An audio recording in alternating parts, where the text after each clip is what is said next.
Terceira parte do nosso Evangelho no Lar, Evangelho segundo o Espiritismo, capítulo 14, honrai a vosso pai e a vossa mãe, item 8, cujo título é o parentesco corporal e o parentesco espiritual. Então aqui, Kardec, baseado naquela passagem de Jesus, honrai a vosso pai e a vossa mãe, vai agora explicar do ponto de vista da doutrina espírita qual é a diferença entre parentesco corporal e parentesco espiritual. E ele começa dizendo assim: os laços de sangue não estabelecem necessariamente os laços entre os espíritos.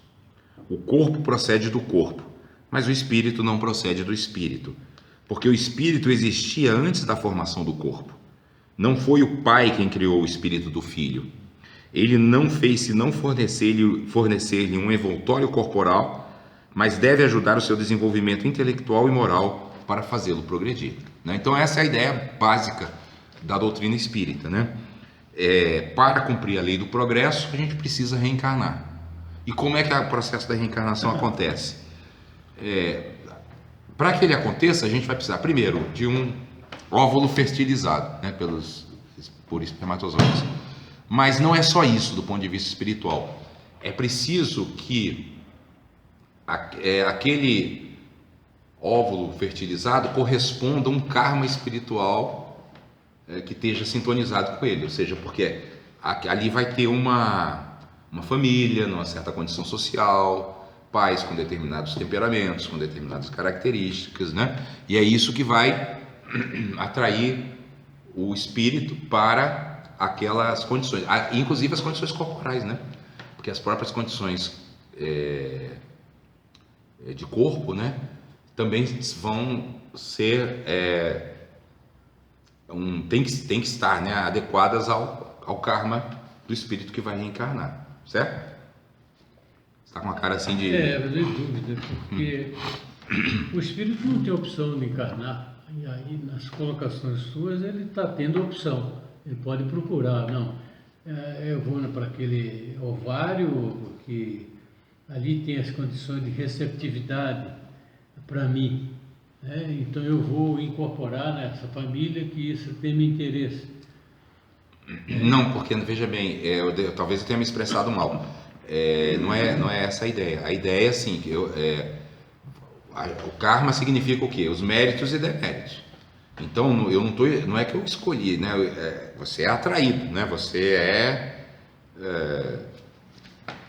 é atraído, acho que é a melhor palavra, entendeu? Você não tem não é uma escolha dessa forma. Essa escolha só é feita por espíritos muito elevados. Por quê? Porque eles ou já estão muito próximos de se libertar de todo o karma, ou eles não têm karma, como é o caso de Jesus, Então Jesus, obviamente, veja, o nascimento de Jesus foi previsto por vários profetas muito antes dele, Vai nascer descendente de Davi, na família tal, quer dizer, ele não só escolheu como planejou, Com quais condições, por quê? Porque Jesus não tinha um karma, ele não estava atraído para uma reencarnação, ele tinha a intenção, aquilo que a gente falou na nossa mensagem de hoje, Não havia desejo nele, um desejo que o atraísse para uma situação kármica, existia uma intenção de trazer um determinado tipo de benefício para os habitantes do planeta, Então ele escolheu. Agora, nós, não temos essa escolha. Tem até um livro de André Luiz, se não me engano, Missionários da Luz, onde ele descreve um processo de reencarnação que é muito interessante. Eu não sei se é Missionários da Luz, mas acho que é. O espírito está lá, na erraticidade, no plano invisível, E num determinado momento ele está inclusive amedrontado, sabe? Ele não quer reencarnar, porque ele reencarnou a última vez dele, ele não saiu muito bem. E ele acha que depois, no corpo físico, quando ele esquecer tudo que ele passou, o sofrimento que ele teve pós-desencarnação e o esquecimento ao qual a gente é submetido quando entra no corpo, ele achava que ele iria falir de novo, errar de novo, Então ele estava super resistente. Mas chegou um momento em que ele começa a sentir, assim, eu vou descrever dessa forma, acho que o André Luiz não usou essa palavra, como se fosse assim uma sonolência, sabe, uma tortura, e ele começa a ser atraído para um lugar e o corpo espiritual dele começa a diminuir. O André Luiz descreve o processo todinho. O perispírito vai diminuindo para se encaixar até que ele perde a memória, né? É igual a gente aqui, a gente não quer morrer, mas vai morrer, né? Então o espírito desencarnado que ainda está num grau evolutivo mediano ou inferior é desse jeito, né? Os budistas tibetanos, eles descrevem isso com uma metáfora que eu acho super interessante. Eles dizem, eu não lembro qual é o nome da entidade que faz isso, mas diz que a entidade pega a gente e começa a girar assim, e a gente começa a ver uma opção de possibilidades. E aí, como a gente tem uma fixação, né, a gente está fixado nos nossos desejos, no nosso ponto de vista, chega uma hora que você, pum, aí você, puf, conecta com aquele e encara. É uma maneira metafórica de descrever o processo. Essa espírita já é uma maneira onde André Luiz presenciou, né, presenciou e descreveu. Então isso mostra que realmente não tem essa escolha, né? A nossa balança espiritual de méritos e deméritos vai nos levar para uma determinada situação e ponto, né? E aí Kardec segue dizendo: os espíritos que se encarnam numa mesma família, sobretudo entre parentes próximos, são, o mais frequentemente, espíritos simpáticos, unidos por relacionamentos anteriores que se traduzem por sua afeição durante a vida terrestre. Então assim seria essa maneira mais natural, se reencarnar numa família onde as pessoas têm afinidade, uma certa afinidade de pensamento, né, de postura, de ação. Mas essa afinidade espiritual, desde o tempo espiritual, do passado. Isso, exatamente. Você vê que ele fala aqui, ó, unidos por relacionamentos anteriores, né? Agora veja, mas pode ocorrer também que esses espíritos sejam completamente estranhos uns aos outros, divididos por antipatias igualmente anteriores, que se traduzem da mesma forma por seu antagonismo na Terra para lhe servir de prova. É aquilo que a gente falou agora há pouco, é o mérito e demérito, é o karma, né? Você criou problema na existência anterior, o que a lei divina faz? Ó, você é o responsável, toma aí que o filho é teu, né? Resolve, né? A lei da responsabilidade, né? Então é exatamente isso. Os verdadeiros laços de família não são, pois, os da consanguinidade, mas os da simpatia e da comunhão de pensamentos que unem os espíritos antes, durante e após a sua encarnação. Então os laços de simpatia, como eles são de natureza espiritual, eles perduram, né? Já os laços consanguíneos é só essa vida, né? Na vida posterior nós vamos ter provavelmente outro tipo de relação, né? De onde se segue que dois seres nascidos de pais diferentes podem ser mais irmãos pelo espírito do que se o fossem pelo sangue. Isso a gente conhece, exemplos, né, práticos de vida.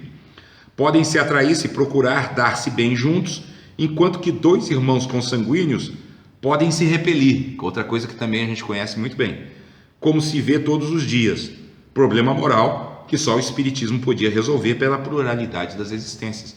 Inclusive pai que assassina o filho, filho que mata os pais, né? Tudo isso dentro dessa ótica ele se explica, embora não se justifique, porque os espíritos não nasceram para se maltratar, nasceram para resolver seus problemas e não para agravá-los, né?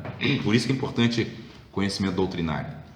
Tem pai que estupra o próprio filho, né, pequenininho, tem. Às vezes nasce, por exemplo, de um pai, nasce uma filha de quem ele foi amante numa existência anterior, entendeu? Agora, isso acontece, isso vai causar determinados impulsos dentro dele, né? Mas ele está ali para quê? Para dominar isso, né? Ou para administrar isso à luz dos ensinamentos evangélicos, né? Agora, são interessantes essas coisas, porque elas vão explicar muita coisa que acontece, né? Vão explicar uma série de fatos que acontecem. E toda vez que esses fatos desandam para ações negativas, é lamentável, porque significa o quê? O espírito não passou na prova. É uma prova. O que significa? Reprovado. Esse é o problema, né? Há, pois, duas espécies de famílias: as famílias pelos laços espirituais e as famílias pelos laços corporais. As primeiras, que são as famílias espirituais, duráveis, se fortalecem pela depuração e se perpetuam no mundo dos espíritos, através de diversas migrações da alma.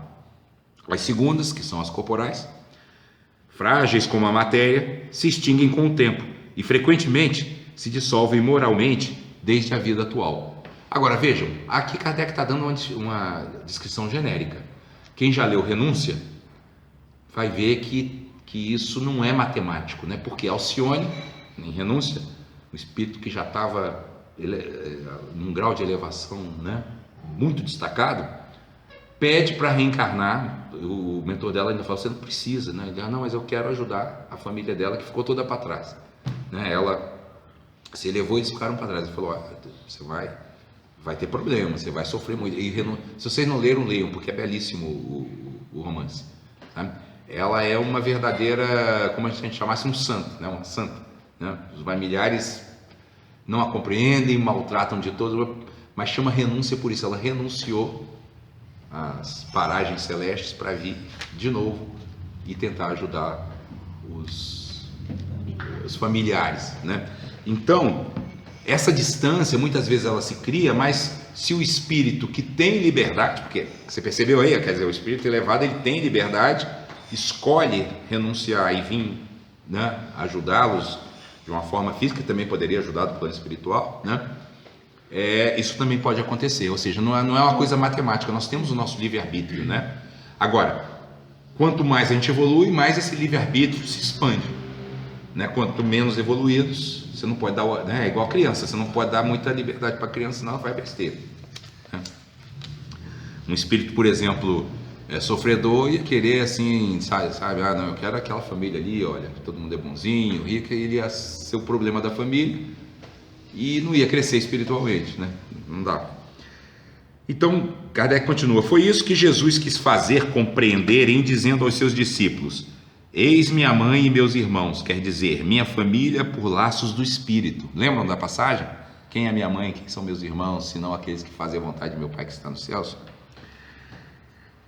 Quer dizer, minha família pelos laços do Espírito, porque quem quer que faça a vontade de meu Pai que está nos céus é meu irmão, minha irmã e minha mãe. E Kardec conclui: a hostilidade de seus irmãos, que é os irmãos de Jesus, está claramente expressa na narração de São Marcos, uma vez que, disse ele, se propunham a se apoderar dele sob o pretexto de que havia perdido o espírito, né? Perdido o espírito significaria, na nossa linguagem atual, pirou, né? Então o pessoal via Jesus com aqueles conceitos, né? Com aquela postura totalmente diferente, né, do seu contexto social. Fala: não, ele não está batendo bem na bola, não é possível, ele fala coisas que não fazem sentido, né? Aí falaram: perderam o espírito, e aí queriam se apoderar dele. Por isso que isso é muito interessante, como é que é a postura do espírito superior? Ele não se submete ao que é menor, né? Quem são meu pai, quem são meu irmão? Vocês não têm esse direito.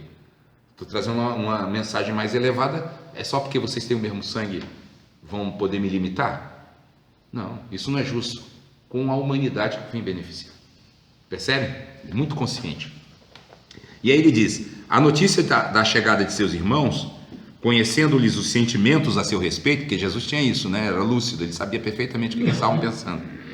Era natural que dissesse, falando dos seus discípulos, do ponto de vista espiritual: eis meus verdadeiros irmãos, porque são esses que estão me ouvindo, são os que têm olhos para ver e ouvidos para ouvir, né?